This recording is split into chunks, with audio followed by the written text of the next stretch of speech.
The grand ballroom of Lagos's most expensive hotel glittered with chandeliers and camera flashes as Africa's elite gathered in shimmering gowns and sharp designer suits.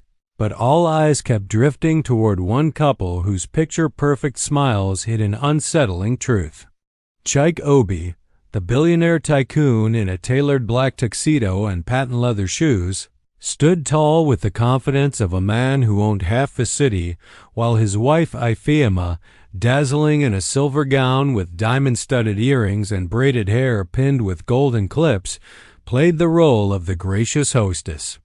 Yet every time he slipped an arm around her waist or pulled her into a gentle hug, something in her eyes flickered, her body tensed. And within seconds she excused herself, heels clicking on the marble as she vanished into the ladies' room, locking the door with a sharp metallic sound that echoed louder than the music, leaving her husband alone with whispers swirling like smoke. Behind the locked door, Ifeoma's shaking hands gripped the edge of the sink as her reflection blurred with tears, and though she tried to steady her breath, memories clawed at her chest like invisible chains. While outside, guests exchanged knowing glances, wondering why the young wife of a billionaire disappeared so often in the middle of glamorous nights.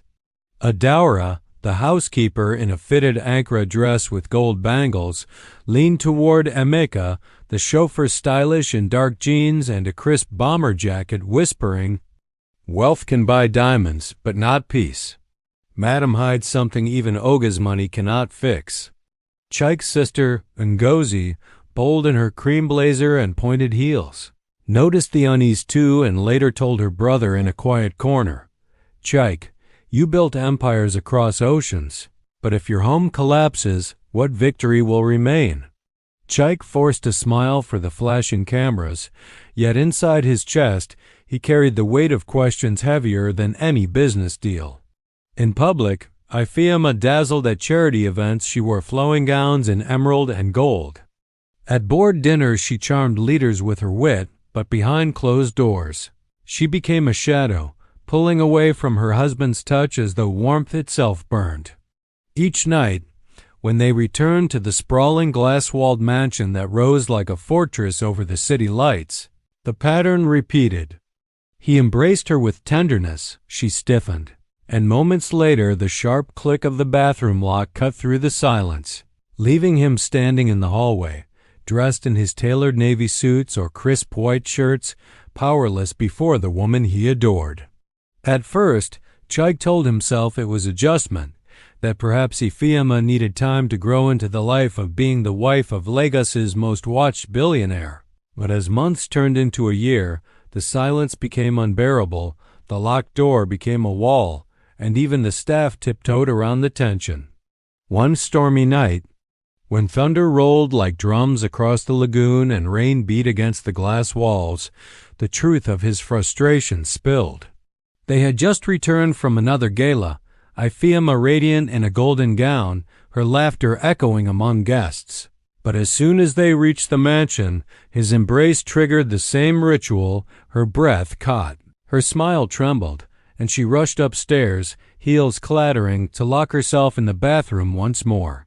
This time, instead of pacing the corridor, Chike followed, his polished shoes heavy against the marble, and placed his palm flat against the door, his voice low but raw.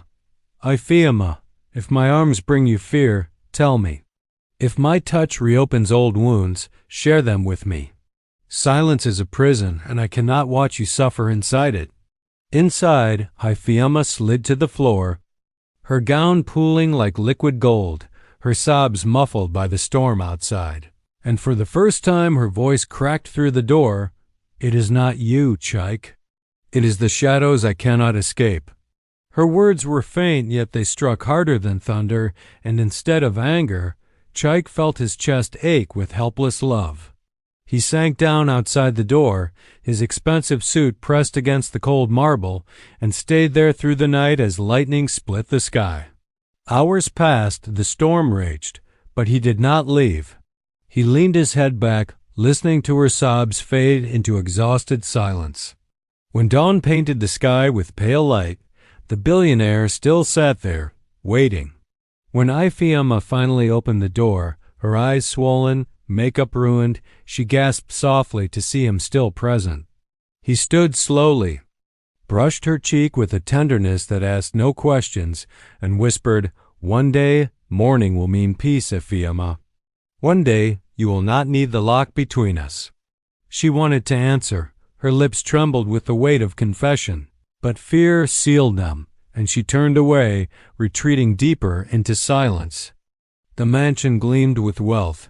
The cars sparkled in the driveway. The world envied their love story, but within the golden cage, cracks widened with every locked door, and the mystery of what haunted Ifeoma grew heavier. A secret that promised to shatter not only Chike's heart, but the illusion of perfect wealth itself when revealed. When dawn broke over Lagos with golden light spilling across the lagoon, Chike Obi sat motionless in his navy suit trousers and a wrinkled white shirt, having spent the night outside the bathroom door again. His head heavy yet his heart resolute, while Ifeoma stepped out in a pale silk gown, her face composed but her eyes carrying storms, and though she smiled faintly as though nothing was wrong, her trembling hands betrayed a truth he could no longer ignore. He decided silence was their greatest enemy.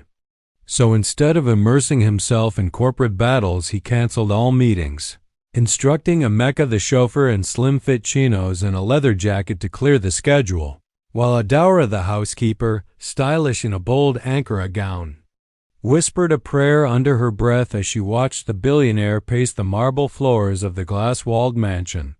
Days passed in a pattern of gentle meals and tense silences until one evening Chike, in a tailored blazer over dark jeans, convinced Ifeoma to join him for a drive, their SUV slicing through Lagos streets filled with vendors in colorful shirts, flashing billboards, and horns blaring, until he stopped at a quiet beach villa where the air smelled of salt and coconut oil, and under the dusky sky he said softly, "Ifeoma, the locks you place between us are not chains to me. They are signals, and I refuse to pretend they are not there."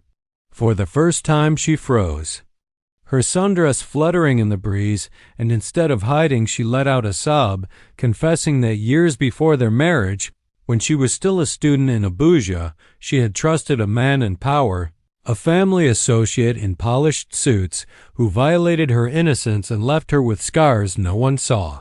Scars that made every embrace feel like danger, every kiss feel like betrayal, and the shame silenced her for so long she thought she could never be whole.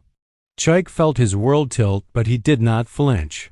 Instead, the billionaire who ruled boardrooms knelt barefoot in the sand before his trembling wife and whispered, "The unthinkable thing is not leaving you for this, but staying with you until the darkness has no place left to hide." She collapsed into his arms and cried until the waves swallowed her voice, and that night for the first time she fell asleep beside him without locking the bathroom door. Yet the suspense of healing was not simple, because the next morning a letter arrived from Abuja sealed with an unfamiliar crest, and inside were words from the very man who once harmed her, threatening to expose her secret if she ever dared to speak. Words so venomous they reignited her fear, making her retreat into herself again, shutting doors and refusing meals, while the staff whispered in worry. But Chike, instead of anger, chose strategy, calling Halsey his sister, a sharp-minded lawyer in a fitted black pantsuit, who flew in from Port Harcourt, and together they confronted the ghost of the past, revealing in public court documents the man's history of corruption and abuse, stripping his threats of power. And as the scandal broke in newspapers, Ifeoma realized her silence was never weakness, it was his weapon. And speaking out was hers. One evening in their living room bathed in golden lamplight, Dr. Amaka, the elegant therapist in wide-legged trousers and beads, guided her through the fear, teaching her to reclaim touch and redefine intimacy, and slowly, like dawn-piercing night, she began to breathe freely again. At a charity gala weeks later, Ifeoma appeared in a crimson gown with gold heels, her natural curls crowned with confidence, and when Chike placed his hand at her waist for photographs, She not only stayed but rested her head on his shoulder, her smile radiant and unforced, stunning the high society guests who once whispered rumors. Yet even in that moment of triumph, suspense lingered as she caught sight of the disgraced man watching from afar before being escorted away by police. And instead of fear, she felt strength, knowing she was no longer his prisoner. Back in the mansion, the halls once echoing with silence now vibrated with laughter and Afrobeat rhythms as Adara danced while cooking. Emeka joked about traffic, and Ngozi teased the couple for finally looking like newlyweds, while Ifeoma, standing on the balcony in a silk robe beside Chike in his relaxed loungewear, whispered, "For years I thought love was another lock, but now I know it is the only key," to which Chike replied, "Wealth builds walls, but courage and truth tear them down." Their story became a quiet legend in their community, teaching that in African life, where silence often buries pain, true healing begins the moment we speak, because no mansion is rich enough to hide brokenness and no scar too deep to be loved into light.